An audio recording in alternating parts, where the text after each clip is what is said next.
after this. Right, well, welcome to a new initiative, the Vicars Teapotcast. I'll let you work that one out as you think about that and drink your cup of tea.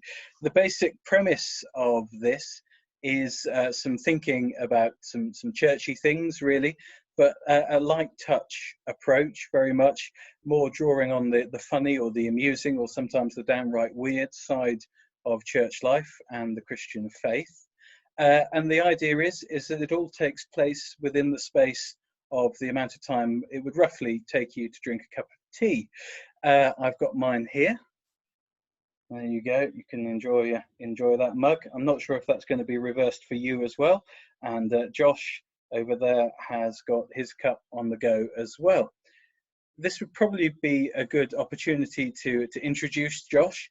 You may not be able to tell from the photograph, but he too is a vicar. As you can see, if he lifts up his beard, which is really even more magnificent than when I last saw it. So it's quite a rare treat of lockdown to see how he's been cultivating that. So Josh, do you want to tell us something about you and yourself and introduce yourself more generally? Okay, well, thank you. And yes, how lovely to see you as well. What a great idea this was. I am working in the Diocese of Rochester. I am rector of a church called St. Nicholas in Southfleet. But that's not why you asked me to do this talk. You asked me to do this because of my previous career, which is as a chef. Yeah, to be honest, yeah, it's not your church CV that I'm after for this one. But we were thinking about some content, weren't we? And we just sort of plucked some ideas out of the air. And lo and behold, we found, well, the man who would have been your patron saint once upon a time. Absolutely. St. Lawrence, patron saint of cooks and chefs.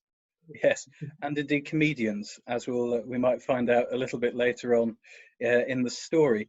Do you want to tell us a little bit about why St. Lawrence is the patron saint of cooks, at least, and by doing that we'll find out some of his other patronages as well? Okay, but probably worth stating at this stage that as with so many of the early saints, of course, a lot of this story is based in myth and legend, shall we say. But it's still a wonderful story. St. Lawrence was born 225 AD, was a deacon in Rome, although he himself was a Spanish saint. And he was appointed deacon, or in fact archdeacon, and we may talk a little bit more about that later, under Pope Sixtus. But one of his key responsibilities was he was in charge of the treasury. He had the keys to the purse in Rome. And so when the persecution started in 258 under Emperor Valerian, he was the one who was called in front of the prefect of Rome to ask where all of the treasures were and to hand them over. St. Lawrence asked for 3 days to gather them all, and then being a good deacon and in serving his community, he took all of the church treasures and shared them out amongst the poor and the needy. Excellent. In 3 days, having then been called again in front of the prefect to present the treasures of the church, instead of the money and the gold, he presented the people who the church had helped, and said, these are the true treasures of the church. And as such, the church is rich, richer ever than your emperor could be. The prefect didn't take that very well, as you may expect. Yeah, one can quite imagine. And this is where the story of St. Lawrence becoming the patron saint of cooks come in, because actually it's quite a grisly story about how he was put to death. Okay. The prefect of Rome then ordered a gridiron to be placed with hot coals underneath, and poor old St. Lawrence was placed on the gridiron to be killed. Which is, as I say, a rather gruesome end. But the reason he was then known as the patron saint of cooks and also comedians is, as the story goes, while he lay on the gridiron, he declared to the crowd, "I'm well done on this side. Turn me over and you may all eat." Wow. Okay. That's quite that's quite good going, actually, isn't it? As martyrdom stories go within the life of the church. As I say, certainly an element of legend to it, but I wish it were true. It's a wonderful story. Now, you say you wish it were true. It sounds like you might have some doubts either in your mind or your Wikipedia page. I'm not sure which on this one, but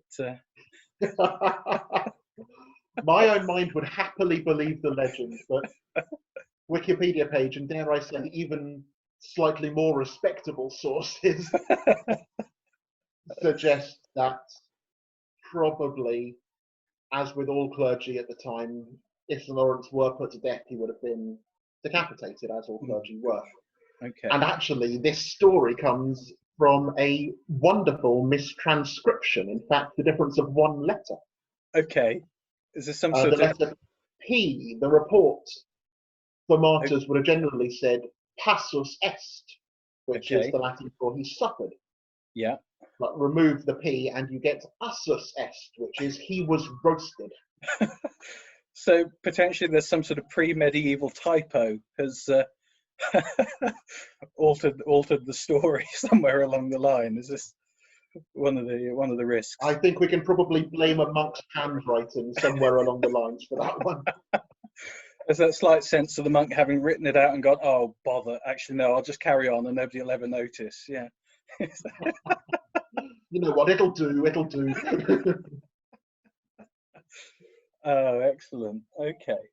So poor old poor old Lawrence has rather come a cropper at the hands of one of the Roman persecutions of the early church. This wasn't the only persecution to hit the church, was it? We may well in due course hear of some other characters as well within the life of the story who suffered thusly as well.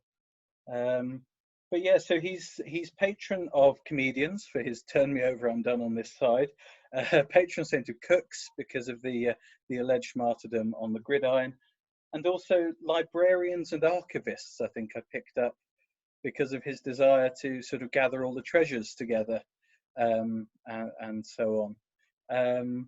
So yeah, a really fascinating character. The treasures, he was also responsible for saving and protecting a number of the important documents. So he is still respected by librarians and archivists for that reason. Who have a remarkable gift for preserving important documents even in adverse situations, don't they? I think. Yeah. There's one other little quirk I've noticed. There's a variant spelling of Lawrence, isn't there? Whether it's Lawrence, or as another dear priest friend of ours asserts, it's Laurence. And indeed, I think the Church of England has gone with Lau rather than W, but you may well see, depending on when churches were named or what sort of period or where you're getting your documents from, you might see both of the variant spellings. But yeah. But also, let's not forget, we're just talking about English spellings here. He was Spanish, so really, he's San Lorenzo. Yes. So it's all a bit moot in the grand scheme of things.